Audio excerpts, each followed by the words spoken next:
औज़ुबिल्लाहि मिनश्शैतानिर्रजीम बिस्मिल्लाहिर्रहमानिर्रहीम। ये हमारा दूसरा स्लाइड शो है आज का, और इसमें भी बैंक रिकन्सिलेशन के एक क्वेश्चन हम रिजॉल्व करेंगे। और आपसे गुजारिश ये है कि आप हमेशा की तरह इसको भी खूब अच्छी तरह से प्रैक्टिस करें, और इंशाअल्लाह ताला आपको बैंक रिकन्सिलेशन जो है वो रिजॉल्व करने के आसान तरीका समझ में आ जाएगा। दूसरी जो चीज़ मैं गुजारिश करना चाहता हूँ वो ये है कि इसको जितना प्रैक्टिस करेंगे, अगर ये करेक्ट हो जाए तो इसके पूरे नंबर मिल जाते हैं, कोई नंबर कटता नहीं है। तो सॉलिड मार्क्स लेने के लिए आपको बैंक रिकन्सिलेशन स्टेटमेंट जो है ये खूब अच्छी तरह से बनानी आनी चाहिए। तो हम पहली स्लाइड की तरफ जाते हैं। ये क्वेश्चन नंबर 2 है, और इसमें पहली स्लाइड में एबी का कैश बुक का जो बैलेंस दिया है, यानी ये बैंक के जो 3 कॉलम होते हैं ये वो दिया हुआ है। डेट है, और इसमें जो रिसीविंग यानी डेबिट है, क्रेडिट है, और ये हमारे पास 3 कॉलम जितने भी हैं यानी ये उसमें दिया हुआ है। बैंक स्टेटमेंट का जो कैश बुक का जो बैंक कॉलम है वो हम दिया हुआ है। हम देखें कि सितंबर 1 को ओपनिंग बैलेंस जो है $290 है। $290 डेबिट साइड में लिखा हुआ है। इसका मतलब ये है कि हमने किसी बैंक को पेमेंट करनी नहीं है, ये हमारा उसके पास बैलेंस पड़ा हुआ है। ठीक है। सितंबर 8 को हुस्ना को हमने पेमेंट की है $102, राइट। $102 की हुस्ना को हमने पेमेंट की है। सितंबर 9 को $475 ली ने हमको पेमेंट की है, क्योंकि डेबिट साइड पे लिखा हुआ है, हमारे पास कैश आ रहा है, और हमने बैंक कॉलम की साइड में इसको ऐड किया है $475। अच्छा, उसके बाद $15 को एनजी को हमने जो है ये उसने हमें पेमेंट किया है $150। एनजी ने भी हमको पेमेंट किया, डेबिट साइड पे लिखा हुआ है, इसलिए इसका मतलब ये है कि हमारे पास पैसा आया है, हमारे बैंक में ऐड हुआ।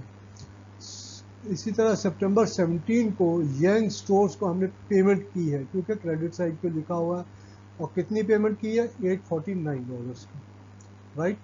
और उसके बाद सितंबर 21 को जेजी सप्लाइज ने हमको पेमेंट की है $980, क्योंकि डेबिट साइड पे लिखा है, इससे पता चल रहा है कि जेजी सप्लाइज ने हमको पेमेंट की है। कैश बुक के कॉलम में हमने उससे चेक दिया होगा, हमने इसको जमा करवा दिया बैंक में। इसी तरीके से सितंबर 23 को लैम को हमने पेमेंट की है $364, क्योंकि क्रेडिट साइड पे लिखा हुआ है। अब ये 26 तारीख को जो है ज़वेरिया को हमने पेमेंट की है $500। ठीक है, ये हमारी कैश बुक हमें बता रही है, हमने क्रेडिट साइड पे इसको लिखा है। और सितंबर 29 को हमें पेमेंट मिली है सैमसंग से $625 की, ये हमारे कैश बुक में हमने ऐड कर लिया है। और 30 सितंबर का जो हमारा बैलेंस बन जाता है वो डेबिट बैलेंस बनता है $705। ठीक। अब हम नेक्स्ट स्लाइड पे जाते हैं और उसमें देखते हैं वहाँ क्या है। ये हमारी नेक्स्ट स्लाइड आ गई।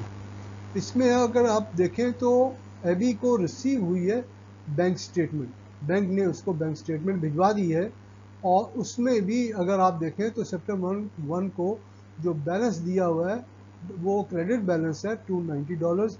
हमारे पास जो कैश बुक में बैलेंस था $290 ही डेबिट साइड में था। ठीक है जी। और सितंबर 9 को ली ने हमारे अकाउंट में पैसे जमा करवाए हैं, या उसने चेक दिया है $475, वो ऐड हो गया, और ऐड होके बैलेंस में $765 क्रेडिट साइड पे आ गया। हुस्ना को हमने पेमेंट की है, इसीलिए ये डेबिट साइड पे लिखा हुआ है। ठीक है। बैंक स्टेटमेंट में जो पेमेंट हमें रिसीव होगी वो क्रेडिट साइड पे लिखी होगी, और जो पेमेंट हमने दी होगी वो डेबिट साइड पे लिखी होगी। तो $102। अब इसका जो टोटल बैलेंस हमारा बैंक में बच जाता है वो $663 बनता है क्रेडिट साइड पे। एनजी ने हमको क्रेडिट $150 जो है वो हमें पेमेंट की थी, तो इसलिए क्रेडिट साइड पे हमने दिया, टोटल बैलेंस हो गया $813 का। और जेजी सप्लाईज में भी हमें पेमेंट की थी $980 की। तो टोटल $1793 का क्रेडिट बैलेंस हमारे पास आ गया। फिर हम देखते हैं कि बैंक ने हम पे कुछ चार्जेस लगाए, बैंक चार्जेस लगाए हैं, वो डेबिट कर दिया उसने हमारे अकाउंट को $35 से। ये हमारा बैंक स्टेटमेंट में ये या कैश बुक में हमें लेस करना पड़ेगा। अच्छा, उसके बाद हम देखते हैं कि $150 का चेक जो हमें मिला था $150 एनजी से, वो और 15 सितंबर को वो डिसऑनर हो गया है। और डिसऑनर हो गया है 26, और बैंक ने हमारे अकाउंट में इसको ऐड कर लिया है 24 दिसंबर को। $150 इसको डेबिट किया है उसने। ठीक है जी। और इसी तरह वाई जे इलेक्ट्रिक को हमने पेमेंट की है $250 की।